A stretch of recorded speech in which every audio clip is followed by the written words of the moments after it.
Hello, my dear aspirants. A very warm welcome to you once again.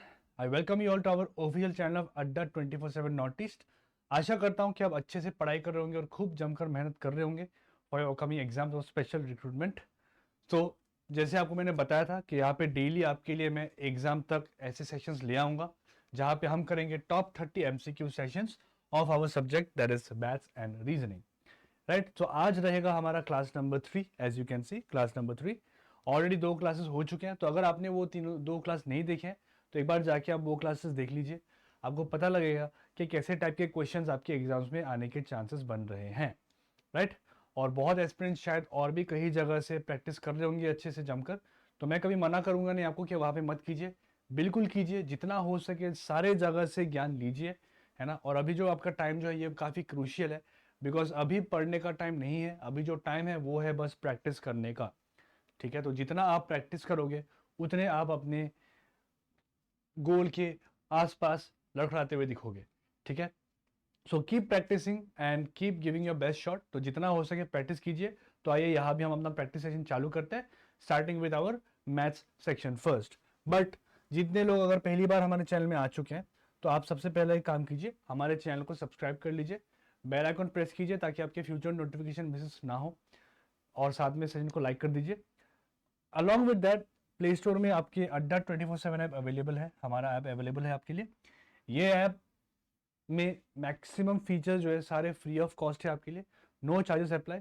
Features अगर आप पूछोगे तो ये आपके फीचर्स यहाँ पे दिख रहे हैं आपको, ये सारे फीचर्स आपके लिए फ्री ऑफ कॉस्ट है। और ऐसे जैसे अभी मैंने बताया आपको ऑलरेडी कि अभी आपका जो टाइम है वो है प्रैक्टिस करने का टाइम।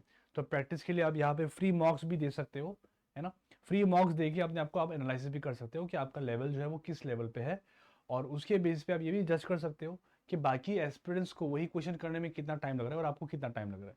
तो you will get a good analysis of the report of your performance. ठीक है, तो चलिए शुरू करते हैं with our reasoning portion. Yes, let's start with reasoning, then will move to maths. तो चलिए, काउंटिंग फिगर्स का पहला क्वेश्चन आ चुका है, और ये सारे क्वेश्चंस भी जैसे आपको मैंने बताया पीवाईक्यू बेसिस ही है और हाईली एक्सपेक्टेड क्वेश्चंस है। तो इस बार भी शायद ऐसे क्वेश्चन आपको एग्जाम में दिख सकते हैं। हम बोलेंगे आइए सर देखिए ये क्या है। तो कल के सेशन में भी मैंने आपको एक क्वेश्चन करवाया था काउंटिंग फिगर्स का। यहाँ पे और एक क्वेश्चन हमारा आ चुका है। तो यहाँ पे आपको पूछा गया है कि how many triangles are there in the following figure. अच्छा, इस फिगर में कितने ट्राइंगल्स है। तो आपको मैंने कल बताया था ऐसे ट्राइंगल को हम कहते हैं one point segment triangle. One point segment मतलब सर एक पॉइंट से आपके लाइन जब नीचे जा रहे होते हैं, ऐसे ट्राइंगल्स को हम वन पॉइंट सेगमेंट ट्राइंगल्स कहते हैं। अब इसका जो ट्रिक होता है काफी सिंपल है। आपको सिंपली क्या करना है, ये जो गैप्स हैं इन गैप्स को आपको नंबरिंग करना है। ठीक है, 1 2 3 एंड 4 नंबरिंग हो गया। अब सिंपली आप जो नंबर आपको दिख रहे हैं उनको आपको ऐड कर देना, आपका आंसर आ गया। 1 + 2 + 3 + 4 आपका आंसर हो गया 10। ओके, तो अगर आपका ये सही आंसर आया है तो आप कमेंट पे 1 टाइप कीजिए। ठीक है, अपने आपको 1 मार्क्स दीजिए। लास्ट पे हम एनालिसिस करेंगे, आप मुझे कमेंट्स में बताओगे कि आपको कितने मार्क्स मिले हैं। Out of 15 how much you are scoring in reasoning, and similarly out of 15 how much you are scoring in mathematics as well. ठीक है, तो पहला क्वेश्चन का आंसर हो गया 10। अगले में आते हैं, चलिए इसका आंसर बताइए। ये हमारा है वर्ड एनालॉजी। तो यहाँ पे दिख रहा है आपको कि इन वर्ड्स के बीच में कुछ रिलेशन दिए हुए, और हमें उन रिलेशंस को फिगर आउट करते हुए अपने ऑप्शंस को चूज करना है। ठीक है। तो यहाँ पे क्या वर्ड दिया हुआ है सर, पहला वर्ड है इंट्रोवर्ट एंड एक्सट्रोवर्ट। अभी ये देखने में ही पता लग रहा है कि sir this is an antonyms. Antonyms का मतलब है अपोजिट वर्ड्स है ना। इंट्रोवर्ट कौन होता है सर, इंट्रोवर्ट एक ऐसा इंसान होता है जो ज्यादा बात करता नहीं है, ज्यादा घुल मिलता नहीं है किसी के साथ, है ना, वो अपने में ही रहना ज्यादा प्रेफर करता है।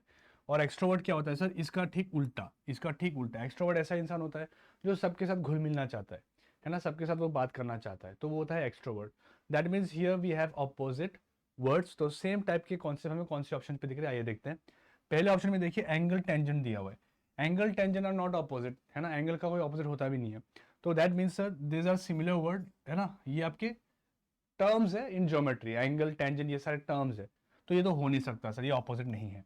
Next, extreme interim. Okay, extreme का मतलब है एकदम लास्ट पॉइंट, जिसे आप बोल सकते हो लास्ट पॉइंट। एक्सट्रीम कंडीशन मतलब सबसे लास्ट कंडीशन जो आपका रहेगा जिंदगी में, वो आपका एक्सट्रीम पॉइंट होगा। इंटरिम का जो मतलब होता है, इंटरिम का मतलब होता है आपका मिड पॉइंट, बीच वाले पॉइंट को हम कहते हैं इंटरिम।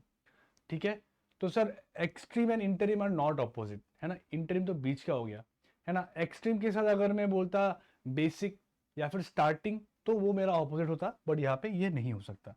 ठीक है, अब इंपॉर्टेंट पॉइंट ये है कि आपको जाके देखना चाहिए कि एक्सट्रीम के ऑपोजिट वर्ड्स क्या क्या होते हैं, कैजुअल होता है, बेसिक होता है, क्या क्या होता है ना, वो सारी चीज़ आप देख लीजिए। तो अब इससे आपका क्या होगा, आपका वावल्स भी सुधर जाएंगे। ठीक है, आगे against favour, yes this is the right answer. Against का मतलब है किसी चीज को पॉइंट आउट करना। अगेंस्ट का मतलब है कि I am not happy with that, I am against your decision, है ना, मैं आपके डिसीजन के विरोध हूँ। लेकिन फेवर का मतलब है कि मैं आप जो बोल रहे हो मैं वही मान रहा हूँ। तो अगेंस्ट और favour is exactly opposite words, that means this is excellent correct. Action law ये भी सेम है सर, एक्शन और लॉ ये सिमिलर वर्ड्स हो गए हमारे, है ना, जुडिशियल वर्ड्स बोलेंगे हम इसे, है ना, कोर्ट में यूज होता है सर एक्शन एंड लॉ। तो this are also not similar. So we can say कि सर यहाँ पे जो आंसर बनेगा वो बनेगा option number C, that is against and favour. Next देखिए, ठीक है सर, और एक बार आ गया है इसे कहते हैं हम वर्ड रिलेशंस। ठीक है, वर्ड रिलेशन देखिए देखिए, ship is related to captain. ठीक है सर, एक शिप को कौन सेल करता है, एक शिप का मेन हेड कौन होता है, कैप्टन होता है। ठीक उसी तरह न्यूज़पेपर का हेड कौन होता है सर, न्यूज़पेपर को कौन ध्यान देता है, तो वो हमारा होता है editor. Editor is the one who takes care of the newspaper. ठीक है, आगे बढ़े नेक्स्ट। चलो क्वेश्चन नंबर 4 को देखते हैं। Choose the pair in which the words numbers are differently related. तो ये भी ऑड वन आउट है। हमारे पास 4 ऑप्शन है, इनमें से कोई एक ऑप्शन हमारा थोड़ा अजीब है, अलग है हम बोलेंगे, तो हमें देखना है वो कौन है। तो यहाँ पे मुझे दिख रहे दो दो नंबर्स। ठीक है, तो पहले ऑड इवन कॉन्सेप्ट अगर लगाऊं यहाँ पे मैं, तो ऑड इवन दिख रहा है, यहाँ में भी ऑड इवन दिख रहा है, ऑड इवन ऑड इवन, चलो सारे ऑप्शन में ऑड इवन नंबर्स दिख रहे हैं। तो एग्जैक्टली हमारा वो लॉजिक यहाँ पे काम नहीं करेगा। ठीक है, अगर कहीं में इवन इवन या ऑर्डर हो जाता मेरा वही ऑर्डर जाता। ठीक है, तो वो काम नहीं कर रहा। अब मैं बोलूँगा एक काम करता हूँ सर, इनका गैप चेक करता हूँ, गैप माइनस दिया हुआ यहाँ पे, तो let me check the gap क्या हो रहा है। ठीक है, 55 और 62 का अगर गैप निकालोगे आप, तो आपको दिखेगा कितना सर, -7 का गैप दिखेगा, -7। ठीक है, ओके सर, -7 का गैप मुझे दिख रहा है यहाँ पे। ओके, 34 43 का गैप निकालेंगे तो हमें दिखेगा -9। ओके सर, ठीक है, maybe gaps are odd even something like that. आगे देखता हूँ, 62 71 का गैप भी अगर हम निकालेंगे तो इसमें भी मुझे दिखेगा -9। 83 और 93 टू का भी गैप निकालोगे तो आपको दिखेगा -9। अच्छा सर, समझ में आ गया। सारे ऑप्शन में -9 है एक्सेप्ट ऑप्शन ए जहाँ पे -7 हो रहा है, तो यही मेरा बनेगा odd one out. This would be the odd one out. Clear, next number 5 में आते हैं। चलिए, काउंटिंग फिगर्स का आ गया क्वेश्चन। पहले में ट्राइंगल था, अब आपको पूछ रहा है स्क्वायर। ठीक है, how many squares are there in this given figure. तो काफ़ी सिंपल क्वेश्चन है। एक ट्रिक आप याद रखिए कि सर हमारे पास जब ऐसे स्क्वायर्स होंगे, जैसे ये एक स्क्वायर है, इस पर कितना स्क्वायर बनेगा, तो ऐसे केस में आपको करना ये है, आपको बस नंबरिंग करना है। कहाँ पे सर, गैप पे। सो 1 2 3 4 नंबरिंग क्या, अब सबसे बड़ा नंबर उठाओ, क्या है 4, 4 में इंटू 2 कर दो, अब बोलोगे 8, मतलब इस पर 8 स्क्वायर बनेंगे। सिमिलरली इसका और एग्जाम्पल देख लो, तब समझ में आएगा। यहाँ पे मैंने ऐसे क्रॉस कर दिया, यहाँ पे मैंने ऐसे लाइन बना दिया, कितने स्क्वायर है, तो यहाँ पे नंबरिंग कर लो 1 2 3 4 5 6 7 8। सबसे बड़ा नंबर 8 है, तो 8 पे इंटू 2 कर दोगे 16 हो गया। ऐसे क्वेश्चन बहुत बार रिपीट होते हुए दिखते हैं, तो यहाँ पे भी सेम है। हम बोले देखिए सर, अगर सिर्फ ये होता तो यहाँ पे मेरा 8 स्क्वायर बनता कितने स्क्वायर बनते sir, 8 square. Okay, there would have been 8 square.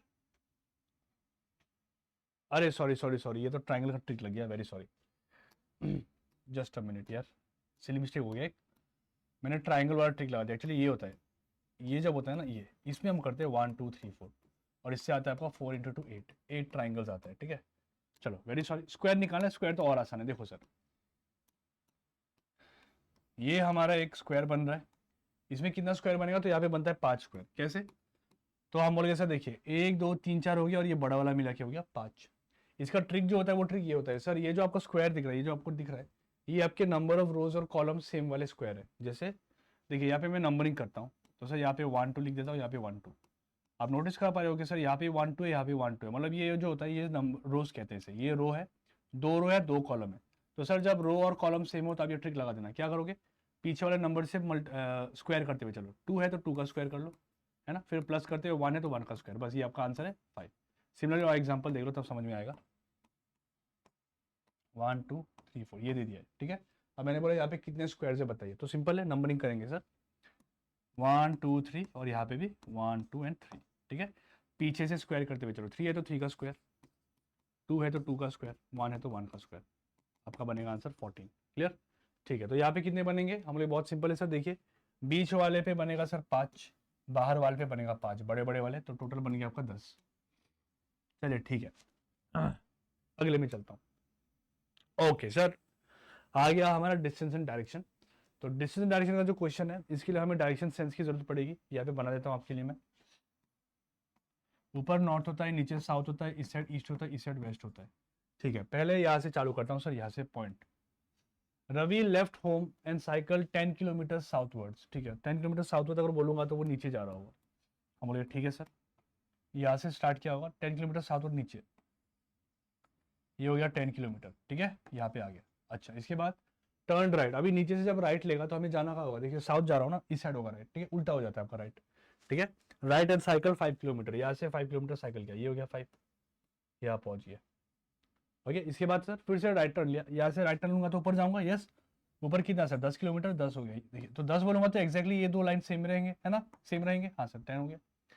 Okay, and turn left and cycle 10। अच्छा, और एक लास्ट उसने लिया लेफ्ट और साइकिल 10 किलोमीटर, तो ये 10 किलोमीटर रिसेट हो जाएगा। ये हो गया 10 किलोमीटर। ठीक है, यहाँ पे पहुंच गया वो। अच्छा, how many kilometre will you have to cycle to reach his home straight. अच्छा, अगर वो स्ट्रेट चला जाए, है ना, वो स्टार्ट कहाँ से किया था सर, उसने स्टार्ट किया था यहाँ से, ऐसे घूमते हुए चला गया। अब वापस वो घर जाना चाहता है, सीधा सीधा जाएगा अगर, तो ये डिस्टेंस कितना होगा। मैं बोला सर सिंपल है सर, देखिए ये 10 है और ये कितना होगा, ये 5 है, तो ये भी 5 हो जाएगा।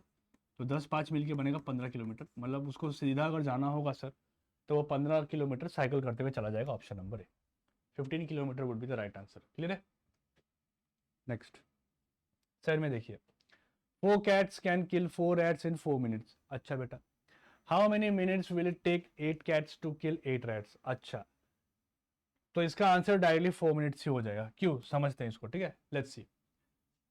हमें बोला है कि सर जब 4 कैट होता है ना, तो वो 4 रैट को किल करता है कितने मिनट में सर, 4 मिनट में। इसका मतलब है सर ईच कैट का बात चल रहा है ना, यहाँ से 4 4 हटाऊंगा तो मतलब ये है कि सर एक कैट एक रैट को 4 मिनट में किल करता है। तो सिमिलरली इसे कोई फर्क नहीं पड़ता कि 8 कैट हो 10 किल हो, कुछ फर्क नहीं पड़ता। 8 कैट और 8 रैट भी अगर होगा तो each one, okay, each cat will take 4 minutes only to kill them. तो इसका आंसर 4 मिनट्स ही होगा, ये बदलेगा नहीं। बोलो क्या करते हैं, यहाँ पे डबल कर देते हैं, है ना, डबल कर देते हैं कि सर इंटू 2 कर दो, 8 मिनट हो जाएगा। ऐसा थोड़ी ना है ना। 4 rats can kill 4 cats can kill 4 rats, मतलब एक कैट एक रैट को किल करता होगा 4 मिनट में। सिमिलरली 8 कैट 8 किल अगर होना चाहिए रैट का, तो इस पे भी सेम ही कहानी होगा कि सर एक कैट का वही कहानी रहेगा कि वो 4 मिनट ही लगाएगा उसको किल करने में। ठीक है, ओके, चलिए ये करते हैं अगला। In a group of 5 person, sir इसे हम कहते हैं physical ranking. Okay, Kamal is tallest while Lata is shortest. चलो भाई, वेरी नाइस। 5 लोगों का बात चल रहा है। ठीक है, तो 1 2 3 4, आई हैव मेड 4 लाइन्स। ठीक है, यहाँ पे मैं इन लोगों को डालूंगा। पहले पॉइंट में हमें बोला हुआ है कि सर कमाल इज द टॉलेस्ट, है ना, तो टॉलेस्ट वाले को इस साइड रखता हूँ, कमाल यहाँ पे आएगा सर, कमल। ठीक है, कमल आ गया। और लता इज द शॉर्टेस्ट, तो लता को रख देता हूँ यहाँ पे, लता आएगी यहाँ पे। ठीक है, डन, है ना। 1 2 3 4 5 gaps for 5 people. Okay, next point. Next point भी दिया हुआ है sir, Rashmi is shorter than Kamal. Rashmi is shorter than Kamal but taller than Vandana and Prem. इसका मतलब ये है कि सर रश्मि आएगी यहाँ पे, because Rashmi is shorter than Kamal, है ना, but she is taller than Vandana and Prem बोला है। अब वंदना और प्रेम कहाँ आएंगे हमें नहीं पता। दो केस हो सकता है कि मान लो सर वंदना अगर यहाँ पे है तो प्रेम यहाँ पे आएगा, और एक केस ये भी हो सकता है सर कमल यहीं पे है, रश्मि यहीं पे है, ये बदलेंगे नहीं, है ना, लता यहीं पे। ये भी हो सकता है सर प्रेम आगे हो सकता है और वंदना नीचे हो सकती है, हो सकता है ना। तो मैं 2 डायग्राम बना दिया, आगे देखता हूँ क्या दिया हुआ है। Prem is second shortest person in the group, second shortest बोल दिया, इसका मतलब यही कंडीशन बनेगा। दैट मींस ये डायग्राम मेरा बनेगा नहीं। ठीक है, तो ये फालतू का बनाया मैंने, फिर नेक्स्ट लाइन पढ़ लेता तो इजी रहता। ठीक है, ये बनाना जरूरत था नहीं, बट ठीक है जो भी है बन गया। हम बोले सर प्रेम है सेकंड शॉर्टेस्ट, तो ये सबसे शॉर्टेस्ट है, इसके ऊपर आएगा प्रेम। हो गया, done. Who is the third tallest, third tallest कौन है, वंदना। वंदना हो गया answer, option number A, Vandana is the third tallest. Clear, next. Okay, इसे देखते हैं सर, आइए। Which number will come in place of question mark in the following number series. तो number series भी एक काफी इंपॉर्टेंट टॉपिक है, आपके एग्जाम में पक्का आएगा। ठीक है, हम बोले ओके सर, देखिए एक सीरीज दिया हुआ है, हमें क्वेश्चन मार्क दिया हुआ है कि अगले में कौन आएगा। हम बोले ओके सर। अगर मैं ये सीरीज देखूँ तो नंबर्स मुझे बढ़ते हुए दिख रहे हैं, आपको मैंने पहले ही बताया था। इंक्रीजिंग सीरीज आपके 2 टाइप के होते हैं, एक होता है जब एडिशन लगा देंगे क्योंकि सीरीज धीरे धीरे बढ़ रहा हो, और एक हम देखेंगे मल्टीप्लिकेशन की सीरीज मेरा बहुत जल्दी जल्दी बढ़ रहा है। देखो 3 था, 3 से 95 हो गया, बहुत जल्दी बढ़ गया ना, तो यहाँ मल्टीप्लीकेशन ही लगाना है, ठीक है। 3 से 7 कैसे जाऊंगा सर? सर 3 से 7 अगर जाना हो आपको, आप ये कर सकते हो कि सर यहाँ पे आप कर दो इंटू 2, 3 2 हो जाएगा 6 प्लस 1 कर दो, आपका आ जाएगा 7, है ना। यस, इसके करीब जाना है। 7 से 20 के करीब जाऊंगा तो इंटू 2 करूंगा तो 14, काफी गैप हो जाएगा। 3 करता हूँ तो पास हो रहा है, यस सर। तो यहाँ पे हो जाएगा इंटू 3, इंटू 3 हो गया कितना सर? 21 प्लस 2 कर दूंगा तो हो जाएगा 23, यस सर। ओके ठीक है, अगला सर 23 से 95 जाना है, तो यहाँ पे इंटू 3 करूंगा तो होगा नहीं, छोटा होगा ना, 69 आएगा, है ना। तो मैं बोला सर इंटू 4 करता हूँ, इंटू 4 इंटू 4 करूंगा तो 92 बनेगा, 92 पे 3 ऐड कर दूंगा तो 95 बन जाएगा। पता लग गया सर, पैटर्न दिख रहा है अभी, है ना, कुछ पैटर्न दिख रहा है। देखो into 2 plus 1, into 3 plus 2, into 4 plus 3, that means यहाँ पे क्या होगा सर? इसका मतलब यहाँ पे पक्का सर मेरा होगा into 5 plus of 4, 1 2 3 4, right. 95 into 5 कितना बनेगा सर? 5 5 25, मतलब 9 हो जाएगा, 5 9 45, 479 हो गया आंसर आपका, ऑप्शन नंबर 479। क्लियर है? तो समझ आया ना। नंबर सीरीज में आप हमेशा देखना, अगर इंक्रीजिंग पैटर्न है तो 2 पैटर्न लगेगा, मल्टीप्लीकेशन नहीं तो आपका एडिशन। अगर सीरीज धीरे धीरे बढ़ता हुआ दिखे तो एडिशन लगा देना, मतलब गैप देखूंगा, 3 पे प्लस 4 7, 7 पे प्लस करके ऐसे, ठीक है। बट यहाँ पे गैप बहुत जल्दी जल्दी बढ़ रहा है, तो यहाँ पे मल्टीप्लीकेशन ही लगाना होगा मुझे, ठीक है। आगे देखिए नंबर 10 सर, ब्लड रिलेशन। मैं आपको गारंटी लिख के देता हूँ कि ब्लड रिलेशन क्वेश्चन आपका आएगा, और आएगा तो ऐसा टाइप का ही आएगा, पॉइंटिंग टाइप, ठीक है। पॉइंटिंग टाइप ही आएगा, गारंटी लिख के ले लो। अच्छा, तो इसको करने का तरीका क्या है, आपको मैंने लास्ट क्लास में दिखाया था, अभी फिर से दिखा देता हूँ। Pointing to a man in a photograph a woman says, तो हमेशा ऐसे क्वेश्चन में जब पॉइंटिंग वॉइंटिंग हो, इंट्रोड्यूसिंग भी दे सकता है कभी, आपको हमेशा लेना कि बोल कौन रहा है, वुमन बोल रही है, तो सबसे पहले वुमन को बुलाइए, वुमन आएगी, वुमन सेज, वुमन बोल रही है, क्या बोल रही है, ओके वुमन को लाओ, वो बोल रही है। डायरेक्ट क्वेश्चन में बाकी सब छोड़ दो, माई वर्ड देखो, माई, मैं बोला सब माई, है ना। माई क्या दिया हुआ है? ओनली डॉटर इन लॉ बोला हुआ है। ओनली डॉटर इन लॉ का मतलब क्या है कि sir, only daughter in law कब होगी? जब इस औरत का एक लड़का होगा और उसकी वाइफ होगी, है ना। क्योंकि अगर बेटी का हस्बैंड होता तो वो ओनली डॉटर इन लॉ हो नहीं पाता, है ना, वो सन इन लॉ होता, है ना। तो ओनली डॉटर इन लॉ का मतलब यही है कि इस वुमन का अगर बच्चा होगा तो एक लड़का ही होगा, बाकी अगर बच्चे होंगे तो वो सारे फीमेल होने होंगे, ठीक है। So there will be only one male. मैं बोलूँगा sir only daughter in law का मतलब ये हो गया कि सर इस औरत का एक बेटा होगा, बेटा, है ना, और बेटा का जो शादी होगा जिसके साथ, यही होगी इसकी एक लौती डॉटर इन लॉ। अब इसका अगर कोई भाई बहन होगा तो उसको बहन होना ही पड़ेगा, क्योंकि I am saying only, only daughter in law. Only daughter in law मतलब एक लड़का का ही वाइफ, ठीक है।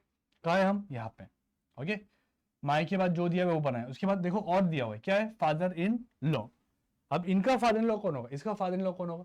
और देखिए इसका फादर इन लॉ होगा इसके हस्बैंड के पापा, तो इनके हस्बैंड के पापा कौन होंगे? इस औरत के हस्बैंड होंगे, हस्बैंड होंगे ये, है ना। जिसे ये क्या बोलेगी? पापा, है ना, ससुर जी, फादर इन लॉ कहेंगे। यहाँ पे हम, है ना, कहाँ पे है सर? यहाँ पे। पीछे और रिलेशन दिया हुआ है क्या? नहीं, फुल स्टॉप आ गया, है ना। अबे वो करना है क्या आपको? यहाँ से उल्टा जाना है, यहाँ से हम उल्टा जाएंगे। ऑफ के आगे देखो क्या दिया हुआ है, फादर दिया हुआ है ना। इनका फादर कौन होगा? इनके ऊपर आएगा फादर, यस, इनके ऊपर होंगे इनके फादर, ये होगा इनके फादर, राइट। ये कौन है? ये वही इंसान है, ही इज, जिसका मैं बात कर रहा हूँ, ये वो मैन है जिसका मैं बात कर रहा हूँ। डन, बन गया डायग्राम। पूछा क्या है, पूछिए, देखिए। How is the man related to the woman? Related to the woman जब बोलता हूं मैं, you have to look from woman towards the man, तो ये औरत इसे क्या बोलेगी सर? ये औरत इसे कहेगी अपना father in law, right, father in law. Option number D पे दिख रहा है मुझे आंसर, गलत हो ही नहीं सकता, आंसर आपका आएगा ही, ठीक है। तो और एक बार रिपीट कर देता हूँ क्या किया मैंने। जब भी ऐसे क्वेश्चन आए पॉइंटिंग टाइप वाले, आपको सबसे पहले देना कौन बोल रहा है, ये वुमन बोल रही है, वुमन बोल रही है तो वुमन को लाइए, वुमन आ गई, ठीक है। इसके बाद क्वेश्चन पूरे में, पूरे क्वेश्चन में आपको देखना है माई वर्ड, माई, माई क्या दिया हुआ है? माई दिया हुआ है ओनली डॉटर इन लॉ, तो इस औरत का ओनली डॉटर इन लॉ कौन होगा? तो इसके बेटे की वाइफ जो होगी ये होगी ओनली डॉटर इन लॉ, है ना। तो मैंने बेटा और वाइफ बना दिया यहाँ पे। अब यहाँ पे इसके बाद क्या बोला है सर? इसके बाद हमें बोला है फादर इन लॉ। अब इनका फादर इन लॉ कौन होगा? इनका फादर इन लॉ होगा इनके हस्बैंड के पिता, तो ये तो पिता हो नहीं सकता, ये तो वोमेन है, तो बोलो सर इनके हस्बैंड, ये होगा फादर इन लॉ, हो गया। अब फादर इन लॉ के बाद रिलेशन है नहीं है, इसलिए मैं क्या किया, ऑफ के आगे जा रहा हूँ, ठीक है। हमेशा ऐसा ही करना है, माई के आगे ऑफ जो होगा उसके आगे में जो दिया वो बनाना है। तो यहाँ से मैं उल्टा जाऊंगा, क्या दिया है? फादर दिया हुआ है ना, तो इनके पापा कौन होंगे? ये होंगे, ये फादर, और कुछ है आगे भी नहीं, ही इज आ गया, मतलब ये वही इंसान है जिसका मैं बात कर रहा हूँ। डाल दीजिए, आपका आंसर आ गया father in law. Clear, next. Okay sir, syllogism. Sir syllogism का क्वेश्चन एक आ गया है, आइए साथ में करते हैं।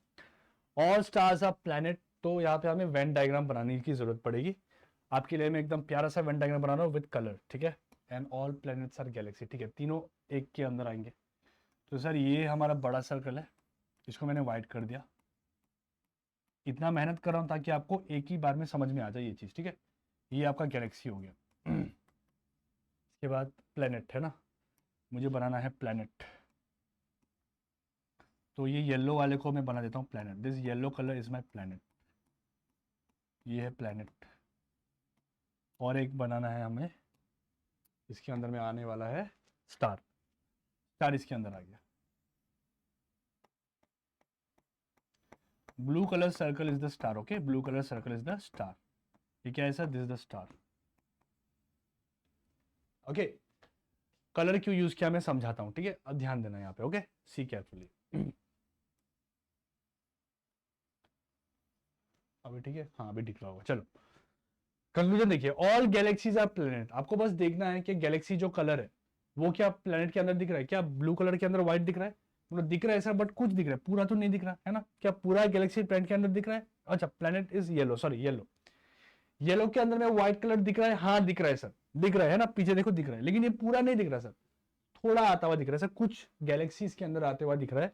बाहर की गैलेक्सी के बारे में हमें नहीं पता, पूरा गैलेक्सी प्लेनेट के अंदर में नहीं है, तो इसको काट लो, गलत है, not correct. Next, all stars are galaxy. क्या स्टार, सारे स्टार गैलेक्सी के अंदर दिख रहे हैं हम लोग? हाँ सर, देखिए व्हाइट कलर सर्कल के अंदर में प्लैनेट है, प्लैनेट के अंदर में स्टार है, तो ऑटोमेटिकली स्टार गैलेक्सी के अंदर भी आ गया। दैट मींस ये होगा बिल्कुल सही। दैट मींस यहाँ पे जो आंसर बनेगा वो होगा only true follows, option number B, only true follows would be the right answer. Clear? अच्छा, अभी अगर मैं ये दे देता है ना, सपोज एक कंक्लूजन मैं दे रहा हूँ, आप मुझे बताना राइट है या रॉन्ग, ठीक है। थर्ड पे दिया हुआ है, suppose some galaxy are star, तो क्या ये राइट होगा? हम लोग बिल्कुल राइट हो जाएगा। कैसे राइट हो गया सर? देखिए व्हाइट कलर, देखो व्हाइट कलर ब्लू कलर के अंदर आ रहा है, देखो थोड़ा सा आ रहा है ना, पूरा तो नहीं आ रहा लेकिन थोड़ा सा आ रहा है, तो ये थोड़ा सा ही गैलेक्सी है जो स्टार है मैं बोल रहा हूँ, है ना। तो some galaxy are star is actually, इसलिए मैंने कलर यूज किया यहाँ पे, ठीक है। ये चीज आपको दिमाग पे इमेजिन करना एग्जाम करते हुए, एग्जाम के टाइम, ठीक है। अगला, चलिए जब ब्लड रिलेशन का क्वेश्चन आ गया, कोडेड टाइप काफी बार रिपीट होता हुआ दिख रहा है मुझे ये, इसलिए मैं करवा रहा हूँ यहाँ पे, कोई दिक्कत नहीं है। हम लगाएंगे एक टेक्निक बहुत बढ़िया सा। How is M related to B? Okay, अभी ऑप्शन अगर देखता हूं मैं, ग्रैंड डॉटर सन ग्रैंडसन दिख रहा है, ठीक है। तो मैं बोला सबसे पहले एक जेंडर देखते हैं ना, एम रिलेटेड टू बी, इसका मतलब कि सर बी एम को क्या बोले, तो लेट्स फाइंड एम का जेंडर क्या है, लेट्स सी एम का जेंडर क्या है, ठीक है। तो डी क्रॉस एम का मतलब क्या होगा सर? डी क्रॉस एम का मतलब होगा सर डी होगा पापा, ठीक है, डी इसका फादर हो जाएगा, ठीक है, डी इसका फादर हो जाएगा। M slash N, M slash N का मतलब क्या होगा? एम स्लैश एन का मतलब होगा एम होगा इसका भाई। अगर भाई होगा तो पक्का मेल होना चाहिए, तो मेल वाले ऑप्शन में बी और सी दिख रहा है, तो ये तो हो नहीं सकता, ये तो हो ही नहीं सकता, है ना। बी और सी होगा, ठीक है। अब बोले यहाँ पे कैसे होगा, तो इसको हमें बना के चेक करना होगा, ठीक है, क्योंकि हमारे पास ऑप्शन नहीं है। मान लो अगर यहाँ पे एक ऑप्शन में और एक डॉटर हो जाता है ना, तो उसके एंड में मेरा आंसर डायरेक्टली सन वाला आंसर होता है, mail.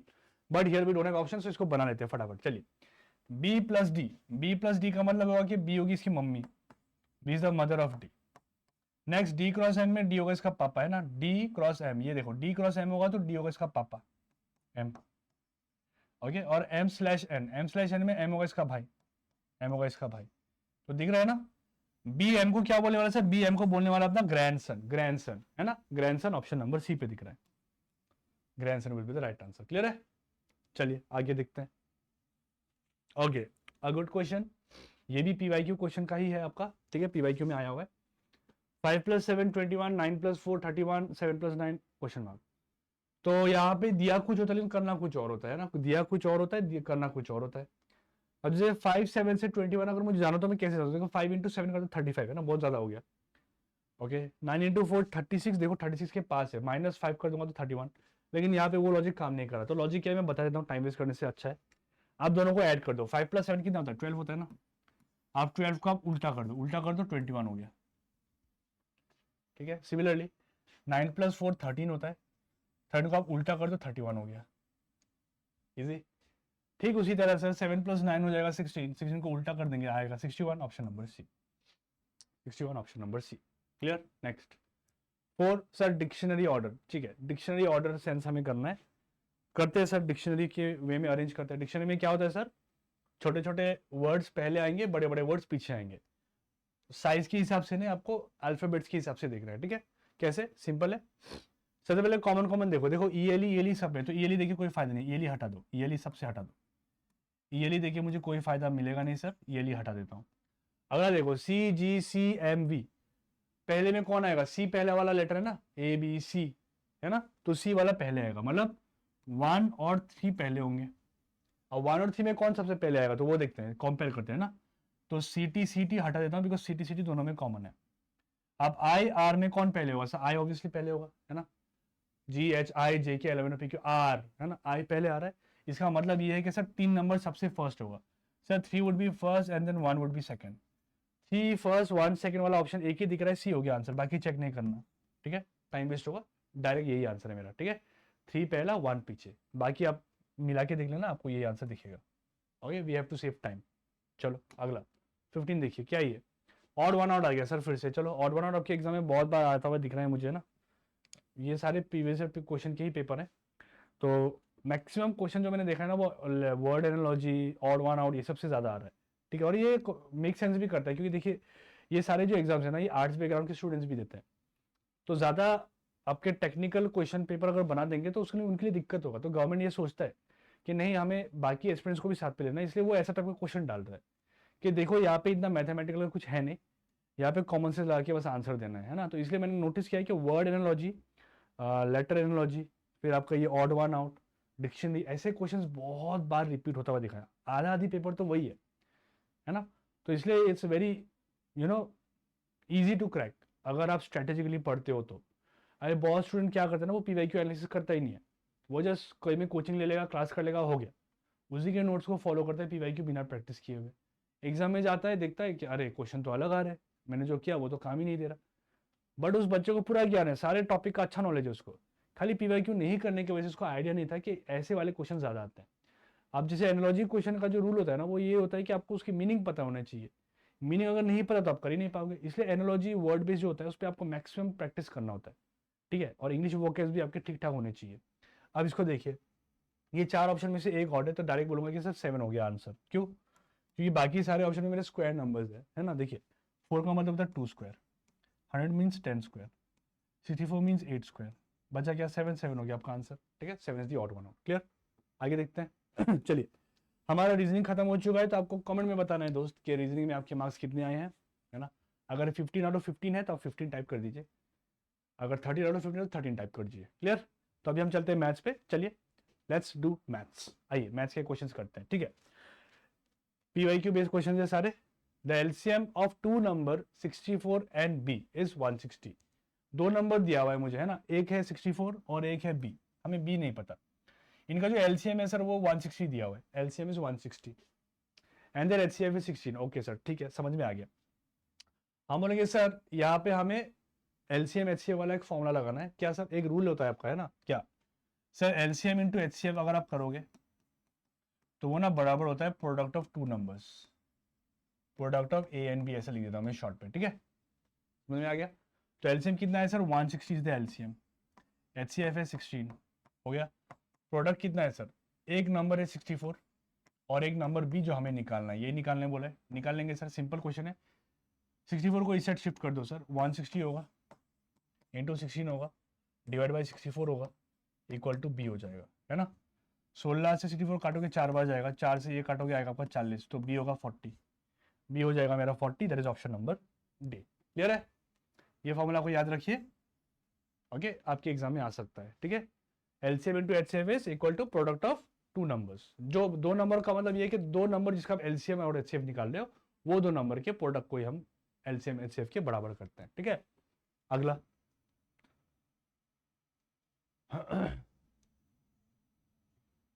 Okay, if x% discount on rupees 300 is 60, ठीक है, देन वैल्यू ऑफ x। बहुत सिंपल क्वेश्चन है सर। 300 में जब x% डिस्काउंट में लगाऊंगा तो वो वैल्यू मेरे 60 के बराबर बनेगा, ठीक है। 300 में जब इतना डिस्काउंट लगाऊंगा तो वो मेरे 60 के बराबर है।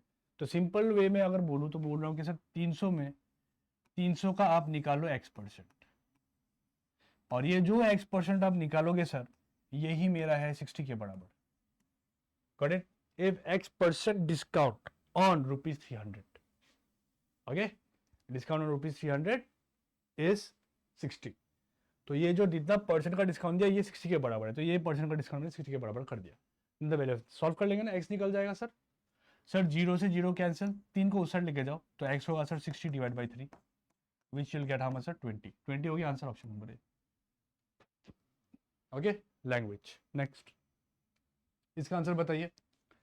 S square plus 576 equal to 25 square, simplification का क्वेश्चन है, एस का वैल्यू निकालना है। बोले आइए सर करते हैं। सबसे पहले देखिए ये 576 को मैं उस साइड लेके जाऊंगा, है ना, इजी होगा। तो सर एस स्क्वायर जो होगा सर वो क्या होगा सर, 25 स्क्वायर मेरा होता है 625।